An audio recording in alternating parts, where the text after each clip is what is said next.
one final Disney 100 retrospective with my friends Marc Vibbert and Trent Vactor on this episode of the Movies Past and Present podcast.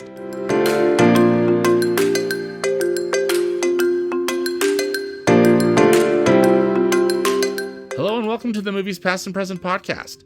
It's December 30th, 2023, and this is episode 117. I'm your host, Stanford Clark, and I'm podcasting from the crossroads of the West in beautiful Salt Lake City, Utah. Just like my website, moviespastandpresent.com, I'll be providing recommendations, commentary, and reviews about current and classic cinema. Thanks for tuning in, and let's do this thing.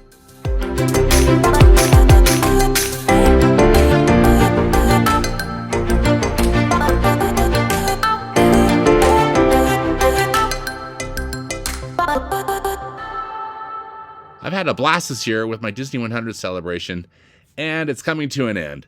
In this final Disney 100 episode, I'm joined by my good friends Marc Vibbert from the Animation Fascination podcast and Trent Vactor from the Vactor-Verse podcast. We each picked 3 favorite films from Walt Disney Animation Studios, Pixar Animation Studios, Marvel Studios, and our Lucasfilm, all studios which the Walt Disney Company currently owns. Well, I'm really stoked. I'm talking with 2 great friends. We got Marc Vibbert and Vactor here. Hi, guys. How's it going? Excellent. Pretty good. Thanks for having us, Stanford. Yeah. Thank you for your willingness to be on the podcast. So happy we get to talk about some Disney movies that we love. Yeah. Or at least Disney-produced movies. Yeah. that we love. So, Marc, let's start with you. What's one of your 3 picks? I guess I'm going to go in chronological order for like the oldest to the newest with the one cool. we'll talk about. So my first one is the Walt Disney Animation Studios film Aladdin from 1992. That was good choice. Directed by John Musker and Ron Clements. It's got Ted in there, or not Ted. Jeez, I already screwing up. It's got Steve in there from Full House as Aladdin. Yes. You know, that's the actor everybody remembers from Aladdin, right? Not. Yeah. But yeah, forget those other people. Yeah. But yeah, Aladdin has been like my favorite Disney animated film since I was a little kid. It came out, what was it? I think it was whatever age I was in 92. So I think it was probably like 7 or 8 in 1992, maybe. But yeah, I just love everything about that movie. It's like one of their, from like the Disney Renaissance, hand-drawn animation. Does have a little bit of CG animation in there too. Used splashed in there a bit, but I liked all the comedy about it. Obviously, Robin Williams, all the music in there is still. And then, I mean, if you were a kid in the 90s, or maybe even if you weren't a kid, but everybody else remembers the Sega Genesis and the Super Nintendo game for Aladdin too. That had some very hard levels in it. Oh, that was a cool game. Yeah. Yeah. So yeah, that when they re-released that, I think even like recently, like on the Switch and a few other things, I had to get that just for a little bit of that nostalgia kick with it. But yeah, I think the other, I mean, I made a joke with like Steve from Full House, but I did like on Full House where I think there was an episode where they were like in Disney World or something like that, and DJ's trying to find him, and she's seeing him everywhere, and he's what's his name is there Scott Wenger, right? Yes. They're dressed up like as Aladdin. So it's like I like that like tiny little funny little like Easter egg they did. I remember that. But yeah, what do you guys think about Aladdin? That was one of my favorites. Actually, that was my favorite growing up. And I'll tell you the reason why, because that time frame that you talked about, Beauty and the Beast had come out, Little Mermaid had come out, and as a strapping young lad, a strapping young boy, I was saying, "Oh, those are for girls." Even though I watched them and I enjoyed them, I had to tell everyone on the outside, "Oh, those are girls. Those are for girls. Aladdin is for boys. Now, this is my type of movie." So for a long time, that was my favorite Disney movie. And actually, I was a huge Robin Williams fan growing up. I watched Mork and Mindy and every movie that he had done up to that point. So I was a huge fan of Robin Williams. So the genie was perfect, and I love Aladdin till this day. I'm with you both. I love this movie so much. It's one of my all-time favorites from Walt Disney Animation Studios, and just for all the reasons that you said, uh, the animation's so fantastic. Yeah. I love its just combination of comedy and action and romance, and a little bit of drama in there. It's really a great villain, Yeah. and it's just one of the best. Yeah. Fantastic. I forgot to mention too, really quick, is that when I was growing up, my mom would make my sister and I Halloween costumes everywhere. That she would like hand sew them, uh, like up until like the last year we trick or treated, Oh, and nice. she would usually do ones that were like paired like costumes, um, and it was probably 92, or maybe actually it would have been 93 because this came out in November of 92, so it would have been after Halloween. But I was Prince Ali version of Aladdin for Halloween the following year, and then my sister was Jasmine. So Yeah. there's pictures of me I was somewhere, gonna say, don't you just have like that. pictures? I thought you like showed me Yeah, some of those pictures. It was so rad. if you look hard enough on the internet, you can probably find me. I'll find them. Yeah. Hey, well, excellent choice and great way to get us started, Mark. Okay, Vactor, what's one of your three picks? Yeah. I don't have any specific order, so I'm just going to go in the order that I thought of them as I Okay, made notes for this. My favorite Pixar movie to this day, it was my favorite from the moment it came out, and it is still to this day, is Wall-E. And I yeah, can't stress enough how much I love Wall-E. The music and there's almost two movies in there. There's kind of like the silent film at the beginning, and then there's the dialogue with once the humans come into play. And I love both of those, but even if it had just been all silent and we had not seen a single human, I think I still would have loved it. The interaction between the robots and the love story between Wally and Eve, it just spoke to me, touched my heart, and I there's something about Wally's personality that made me fall in love with him, and I wanted him to be okay. Yeah. yeah. I didn't want anything bad to happen to Wally or to his little cockroach friend. There was a couple times where I thought he died, and Yeah, I was very upset in my mind as I was watching it. But obviously, everything turned out okay. I love Mo. I love Bernie. I love every character in the movie. The captain, define dancing, like every moment in that movie, I love, and so everything speaks to me about Wally.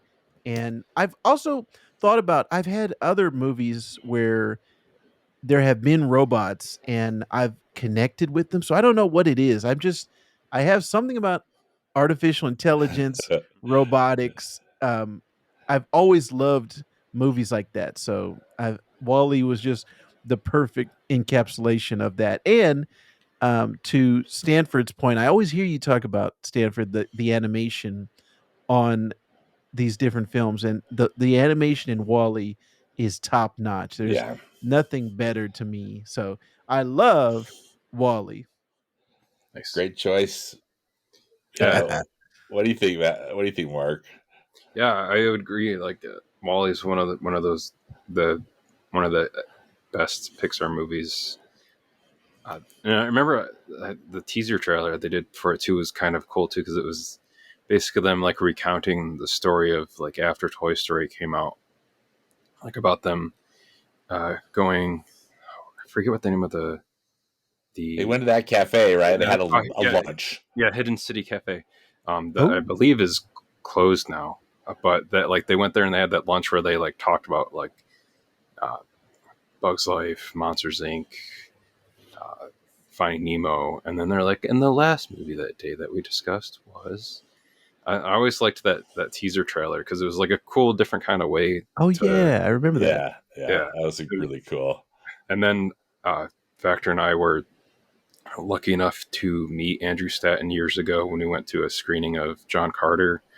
So it was cool to finally, be like, thank you for making such great Pixar films. And then And I so have a core memory to say about that. I was too shy to talk to Andrew Stanton, but Mark went straight up to him, and from a distance, I saw him talking. I couldn't hear what they were saying, but he looked at me, Andrew Stanton, and he put his hands up to his eyes and he made like the binoculars of Wally's eyes. And so that I just started laughing. I had the biggest smile on my face. And I said, he must have told him that Wally was my favorite Pixar movie.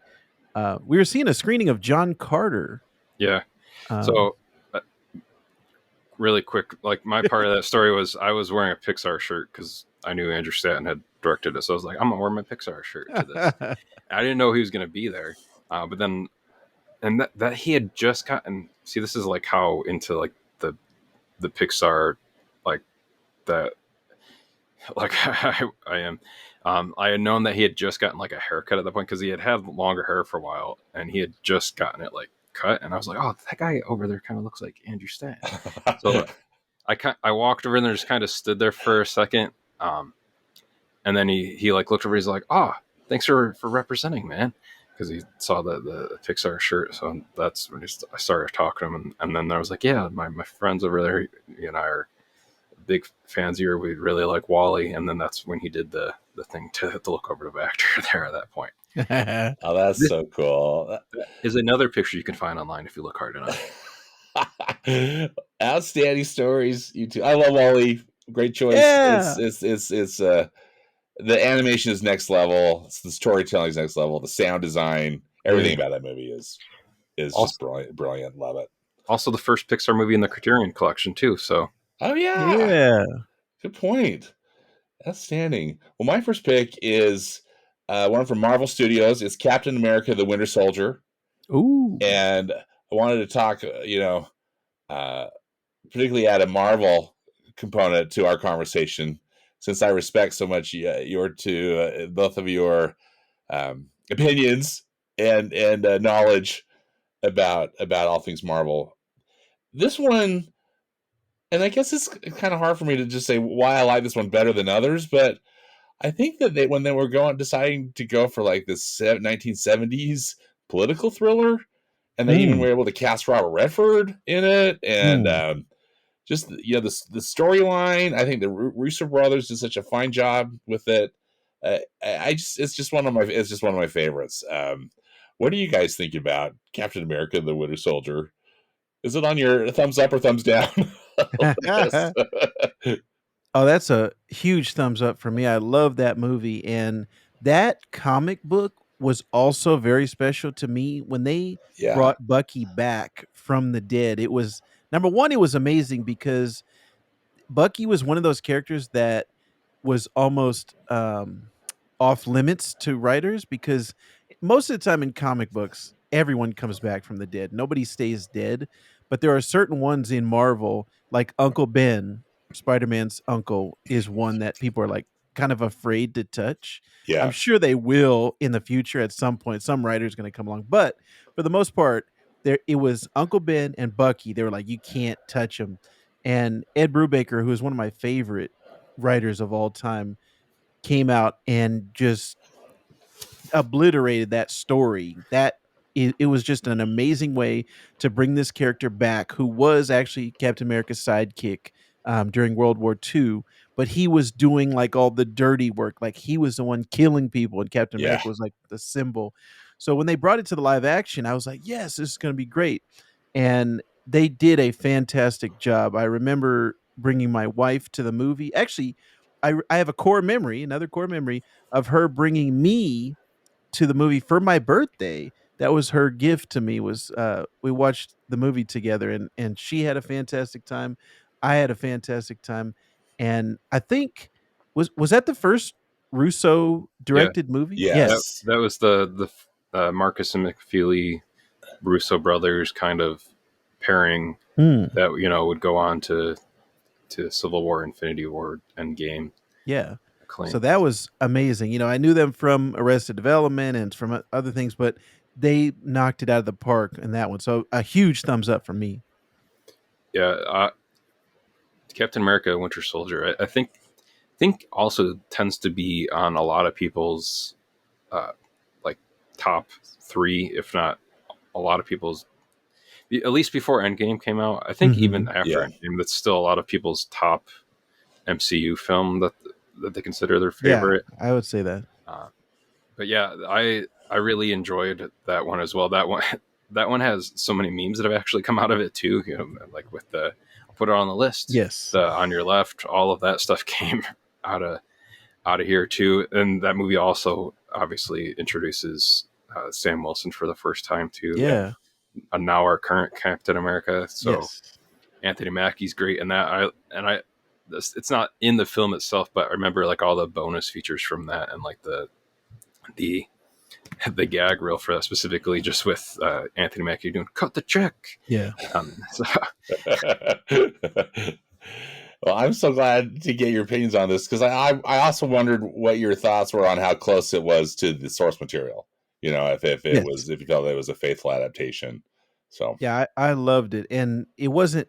Um, it was one of those type of adaptations where okay, you straddle that line between it's either going to be too faithful, and to me that's boring. When you do an exact replica of another thing, then I'm like, well, I could just go read the comic. I don't need to watch the movie.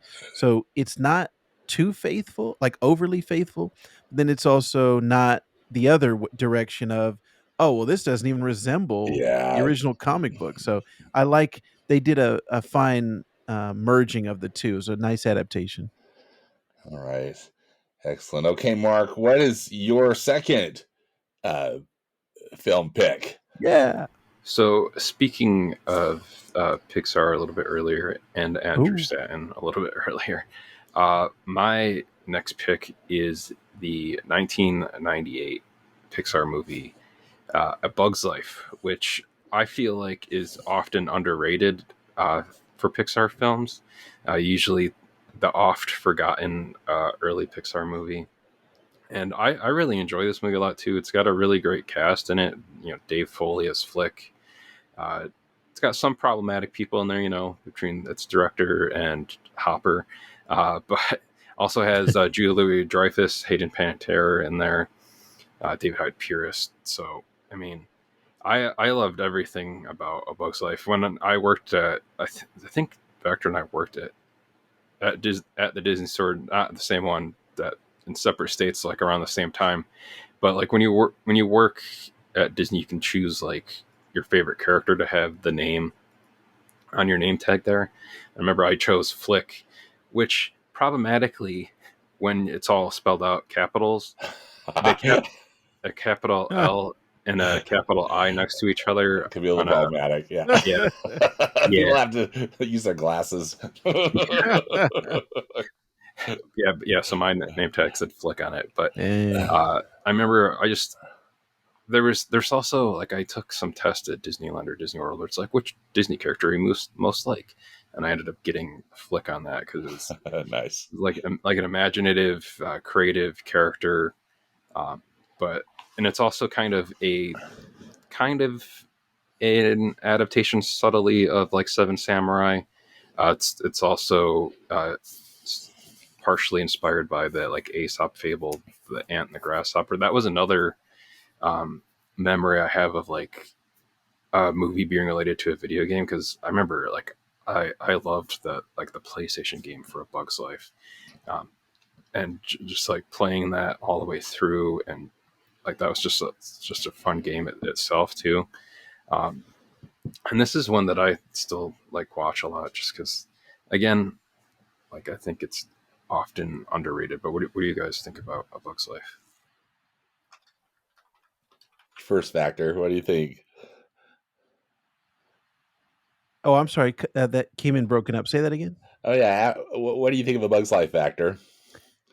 Yeah, Bugs Life was the follow up to Toy Story, and I think I remember the ride more or the attraction at Disney World where you would go inside and it was like That's a a good one. 4D thing where water from the movie would spray on you, and a stink bug would come by, and they would spray some type of thing, fragrance in the audience, and everybody go, "Ooh!"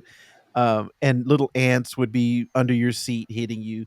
So that actually, I have more memories of that than I do the movie. I should probably go back and rewatch A Bug's Life because I haven't. Yeah, That's one of those Pixar movies that I have not rewatched very often. see what I'm saying? But I enjoyed it. I remember ants Oh coming yeah, out at the same time as A Bug's Life, and it was like, oh, there's two bug movies. Yeah, I yeah, liked both of them, but I think A Bug's Life is underrated as well. yeah. That's a good way to classify it, Mark. I think it is. I think it is underrated, and I also love that. Well, I love that Disney World attraction. They had it in California for a while too, at Disney California Adventure. The It's Tough to Be a Bug. oh yeah, Uh, and they had the whole A Bug's Land for a while. yeah, yeah.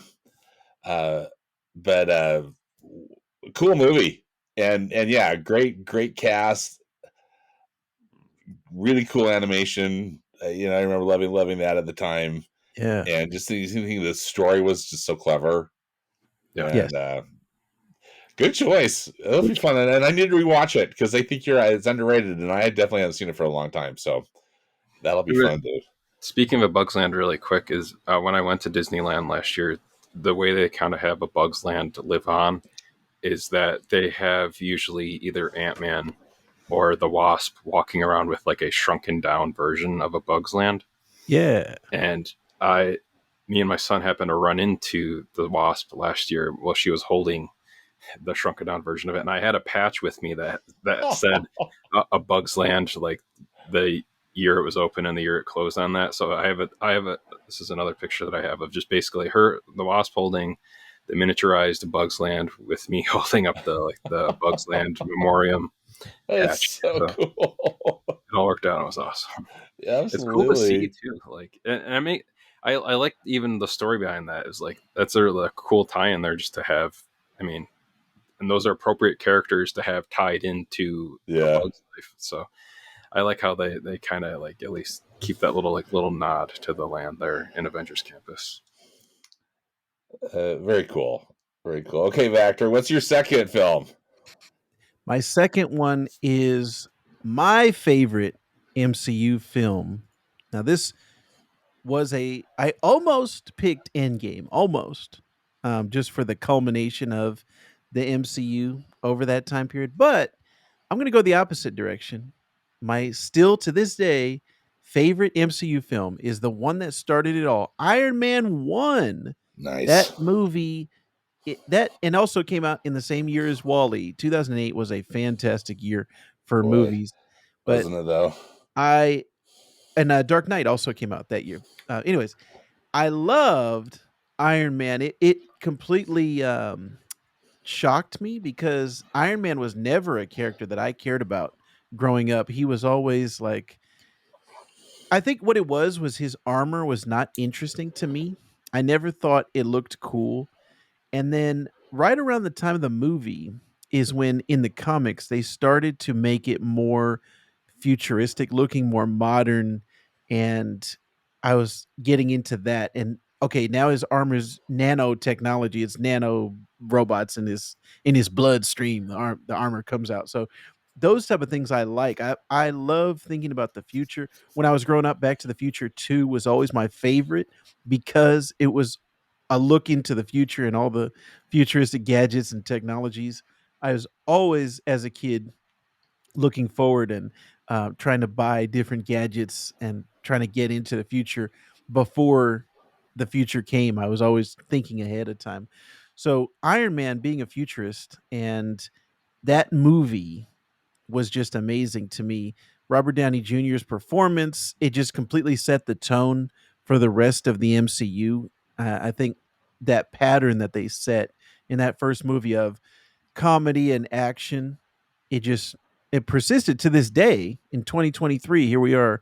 The movies that came out this year, the Marvels and Quantum Mania and Guardians of the Galaxy Volume 3, all of those I think still are paying homage to that first Iron Man formula and that kind of template that they set.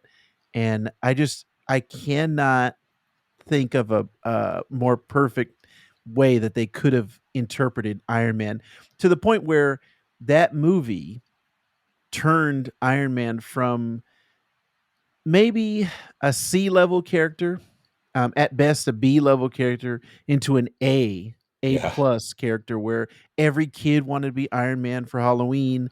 Everybody loved him, and then he's just ridden that wave even till today. I remember even the animated shows, the voice actors started to do impersonations of Robert Downey Jr., whereas before they never tried to sound like that. After Robert Downey Jr., everybody just has that in their mind. Oh, that is Tony Stark. That's the way he talks. That's the way he is. And I just, I love that. I think his personality is what made that movie. And also, another core memory that I had was walking out of the theater. I said to my dad, "Hey, Dad, what did you think?" And he just happened to see it with me. It wasn't like I saw every movie with my dad. And my dad, and I'm just expecting my dad to say what he says at 99% of when I ask him, "Hey, Dad, what you think of that movie?" "Yeah, it was all right." But to my shock and surprise, he turned to me and said, "That was the greatest movie I've ever seen in my life." I was like, "What?" I thought you just gonna think it was okay. You thought that was the greatest movie you've ever seen. So I just it rose in my mind rankings. I was like, "Man, my dad thinks this is the best movie of all time." So I just love that movie. And that after credits sequence of Nick Fury coming out, Samuel L. Yeah. Jackson setting up the Avengers, it was just like revolutionary to the point where now, even again in 2023, I'm still staying after the credits. I saw Aquaman 2 last night, and I'm still waiting after the credits, like after Iron Man. So I got to put Iron Man on my list as one of my favorite movies of all time. And just better keep a Orm away from Wally's best friend. Isn't it a great film? It's such a cool film. I love that story about your dad too, Vactor. That's so awesome. I remember seeing it for the first time too, and just being really blown away. Just thinking, kid, this is like the coolest, most entertaining superhero movie I think I've ever seen, and Yes. everything about it was perfect. And I still, just one of my all-time favorites is when he's Iron Man, or Tony Stark has created that that metal suit, in the cave where he's a prisoner, Yeah. and just comes out and just kills it, the flamethrower and all the stuff. Oh, fantastic. Yes. Yeah, it, like you guys are saying too, like that. I mean, it's the first one, but it really sets the tone out for like the rest of the MCU after that too. Like not like a whole overtone, but like a kind of like a general tone for it. And uh, for those that don't know Vactor's dad, but him being that excited about something, or like being like that verbal about something, definitely says something about the movie, because he's usually like very, very reserved, like emotion, like it seems like emotional wise. So He at has least as far, never he yeah. has never gotten that excited again after a movie. I've Oh never man, seen him again rise to that point. yeah. Iron Man's great. Yes. That's, I mean, there's so much good stuff about that movie. That's And the best Jon Favreau directed movie, in my opinion, of his career, was Iron Man 1. He did such a fine job with that film. Yes. Absolutely. Yeah. very closely followed by Elf. Ah! Elf's pretty great too, but Well, it's very different, right? I know him. Santa. Elf is why he got Iron Man. So Yes. yeah, Yeah, good point.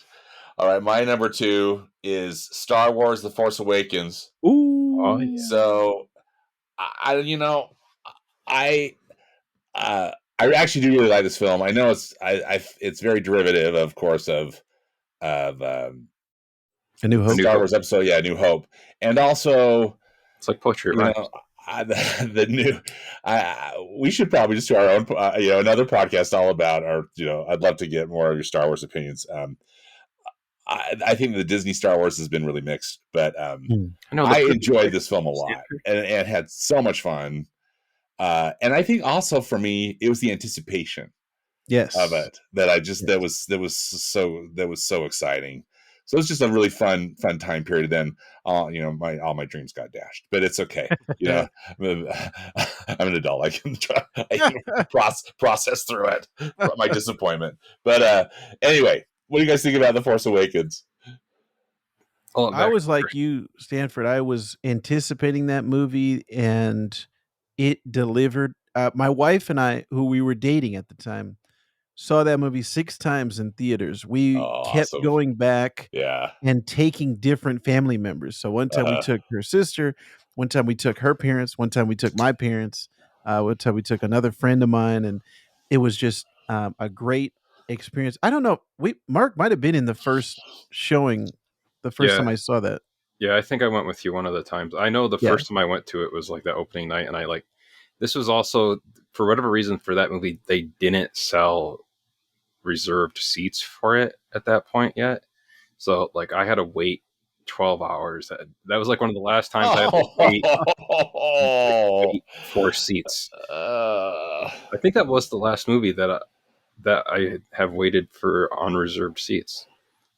Yeah, but yeah, Dang. 12 hours. wow. It was worth it because it was Star Wars. So I mean, Oh yeah. Well, and pretty cool Star Wars. Yeah.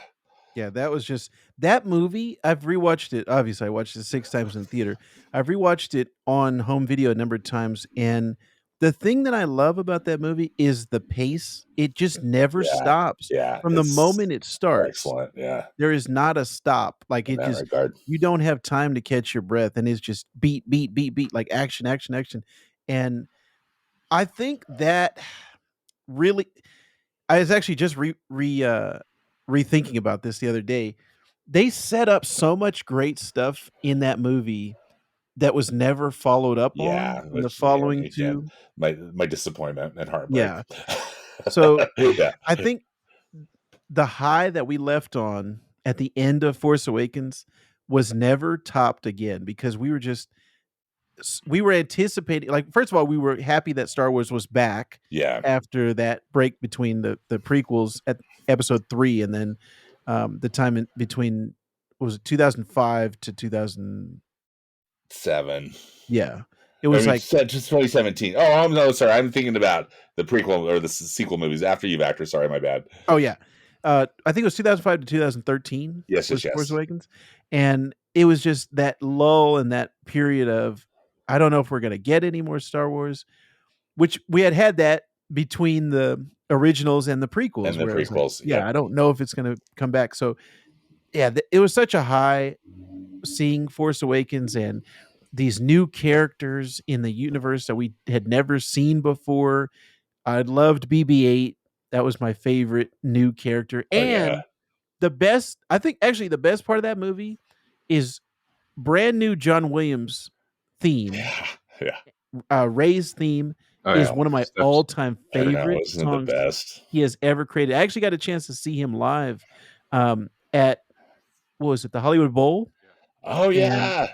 that song came on, the Ray song, and I just had goosebumps. Like, it was an amazing, Wow. experience to see him live, conducting, and Conducting this yeah, music. that Yeah. Ray, man, I love that song. That Ray's theme is just so fantastic. I'm with you, Vactor. It's one of my favorites for sure. For Force Awakens for me too. The memory I have of that too is that this was the first new Star Wars movie, and I want to say it might have been the first one that he got to see in theaters. 'Cause I don't remember when the 3D re-release of Phantom Menace came out, if it was before or after this, but I remember that was the first time my son got to see a new Star Wars movie in Mm. theaters. But experience all that. He went dressed up as because he had a Kylo Ren hoodie, so he went dressed up in that. He had a Kylo Ren lightsaber already too. So he was decked out and ready for it. So that was like that was a cool year because that was the same year he went to Disneyland for the first time.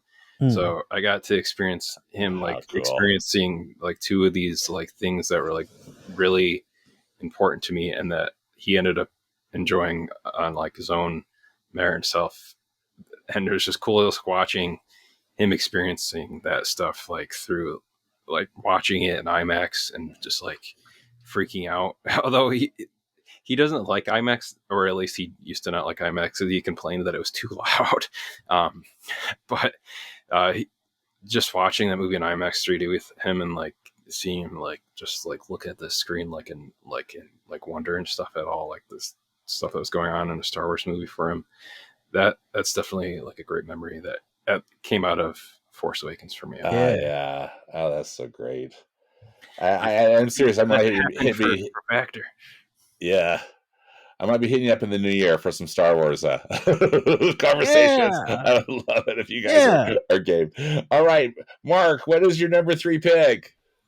All right. Well, so my third and last pick for this, I am also going to choose a MCU film, and mine is another Marcus and McFeely movie. And I originally was also going to choose Endgame, I think too, but I ended up going with the 2016 movie Captain America: Civil War.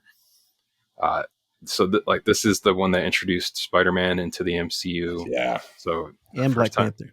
Yep. and that's right. Yeah, and then also had Chadwick Boseman in his first time out as Black Panther, and how they were like able to like weave both of those characters like so seamlessly into this movie and like not make them feel like they were just like kind of like, oh, these people are also in this movie, but like they're like integral to the plot of it.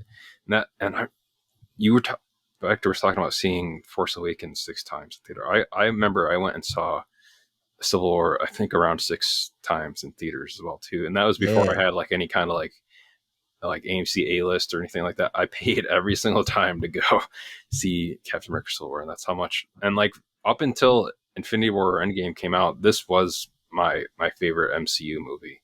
I just like loved the tone of it, and again like how like the pace of it and everything about it. And I thought Tom Holland's introduction as Spider-Man in the MCU was perfect in here too. That whole scene at the airport was awesome. Chadwick Boseman as Black Panther was outstanding in this movie too. I also liked seeing Martin Freeman in here too for the first time in here. And I remember with Civil War too, what was it? Losing my train of thought with it, but there was I this was like one of the first times that one of the MC movies that I had read one of the comics that they had adapted like a story for within the MCU, and the comics are definitely much different than the MCU version of it. There's definitely like a lot more characters that were in the comics version of Civil War, just because but I mean, there's some similarities in there, obviously, with Iron Man, Spider-Man joining up in there. But this is still one of my favorite MC movies, and I'm assuming, just based off of both of your picks of MCU films, that between Stanford picking a Captain America movie and Vactor picking Iron Man, as I pass it off to both of you, which teams were you on going into Civil War? I was team Captain America. So I was also team Cap. Well, in the comics, originally, Spider-Man is on Iron Man's side. And so I was team Iron Man at first, and he revealed himself. That was, like Mark was saying, there's a huge difference in the comics and the movie. In the comics, he takes off his mask, reveals himself to the world. I'm Peter Parker. I've been Spider-Man since I was 15. And then he changes sides, goes over to Captain America's side. So when Spider-Man changed, that's when I changed. And so the movie, he's on Iron Man's side the entire time. So I was on Iron Man's side because he you had were Spider-Man. on Team Spidey. Yeah. Team Spidey. Yeah. Absolutely. Yeah. Always. Yeah.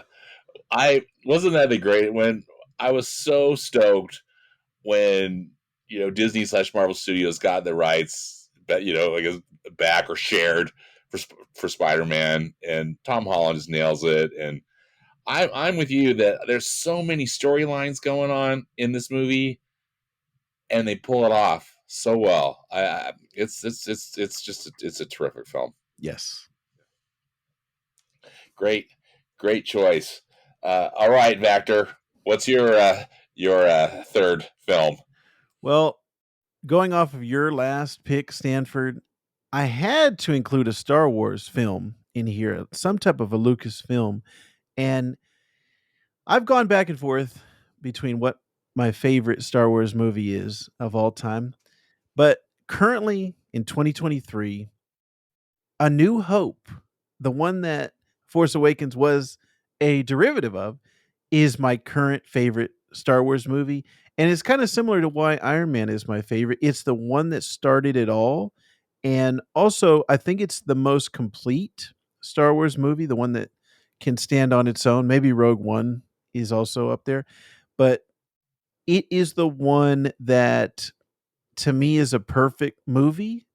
Every minute of screen time is a perfect minute. And that's kind of similar to a lot of my favorite movies.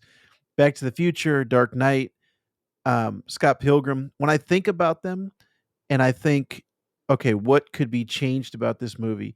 Every single time when I think about my favorite movies, I can't think of what I would change or what could possibly make the movie better. And that's the same thing with A New Hope. There's nothing about that movie that I think is a bad choice, and everything in that film is fantastic. Just like with Iron Man setting up the Marvel universe, A New Hope sets up the Star Wars universe, and think about how much has grown from that. That just that one film inspired so many things, given so many people jobs, given so much to the world. And I think it is truly amazing that everything came from George Lucas's imagination and just stemmed to create podcasts about Star Wars, documentaries about Star Wars, toys about Star Wars, clothing, merchandise, theme parks, Galaxy's Edge, which Stanford so nicely got me a Christmas present from. Thank you very much for that again, Stanford. Hey, you're welcome. But I love A New Hope because it's the first. It's the one that started it all, and I think that's similar to why I love Iron Man. So A New Hope is my favorite Star Wars and favorite Lucasfilm movie of all time. Outstanding, Mark. What's your take on this? Oh, I mean, obviously, I love Star Wars too. Uh, I had just known. I figured that like I had to include my like original like Disney favorite in there. So that's the only. If I could have chosen four, I'd have a Star Wars movie on here too. Uh, Yeah. but yeah, like A New Hope. It's if without A New Hope, we would not have any of the other Star Wars films or TV shows or comics or books or video games or tattoos nowadays.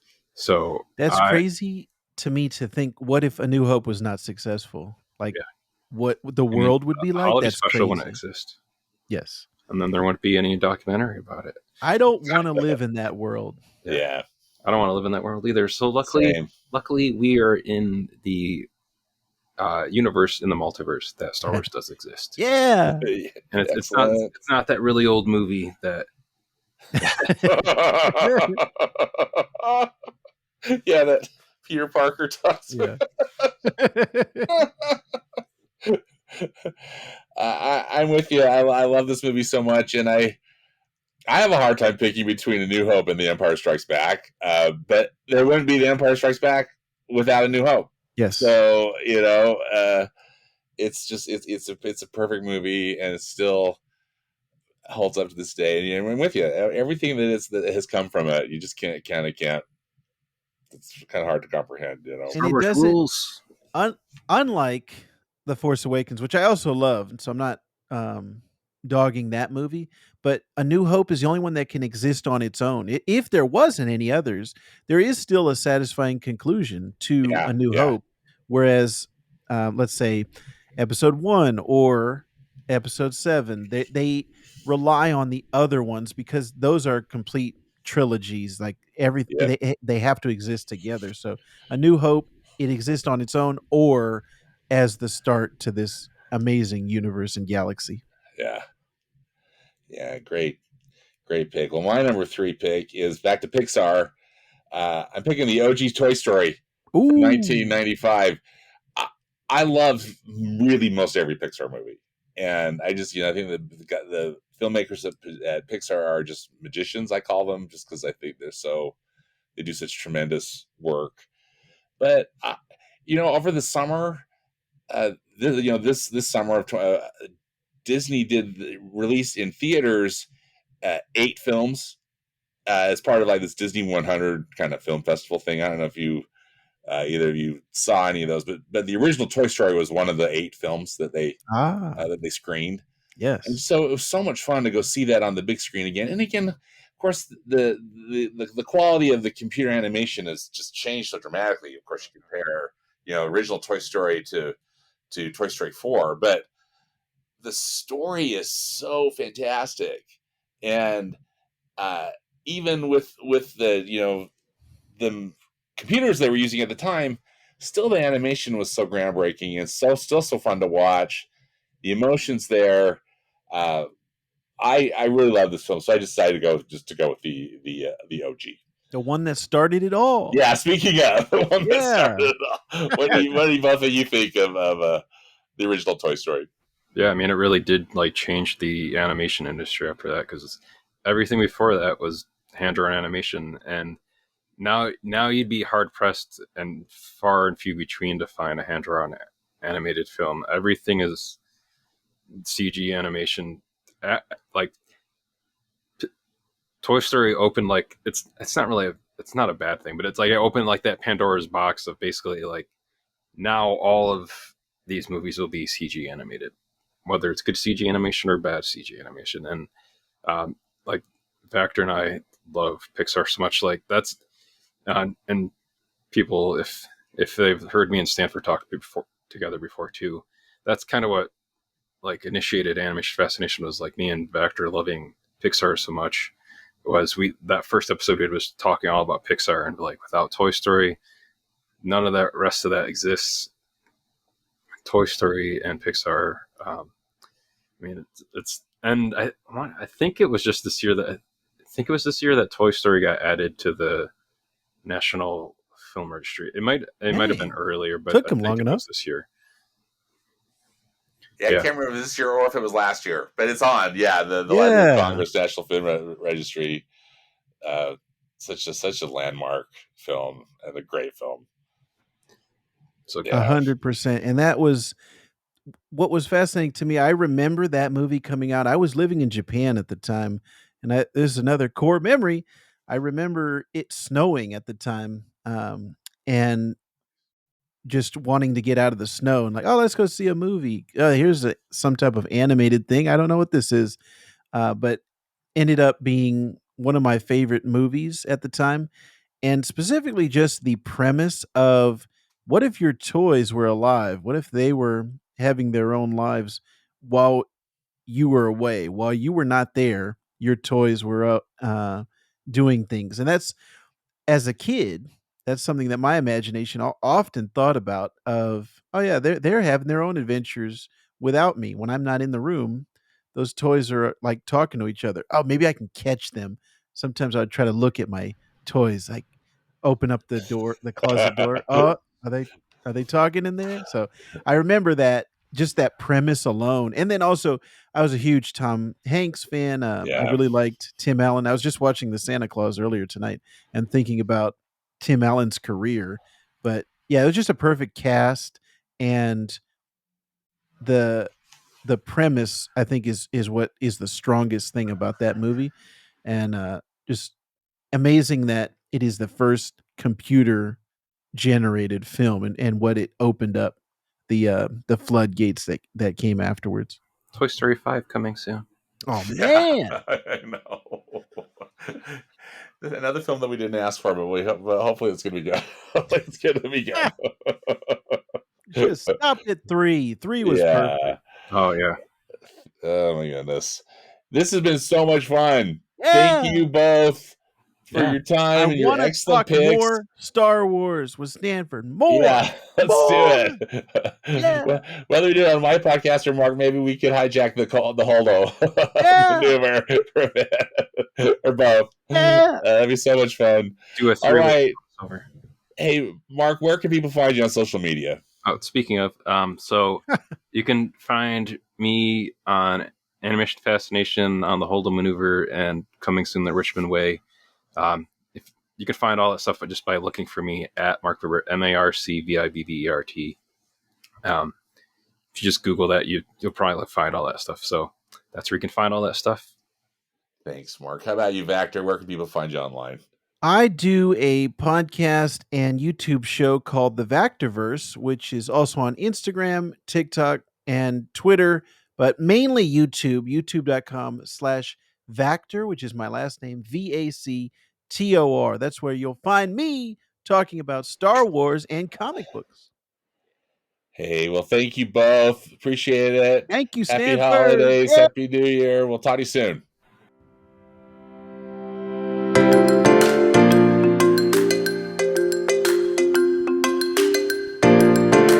Well, that does it for this episode of the Movies Past and Present podcast. Huge thanks again to Marc Vibbert and Trent Vactor for joining me.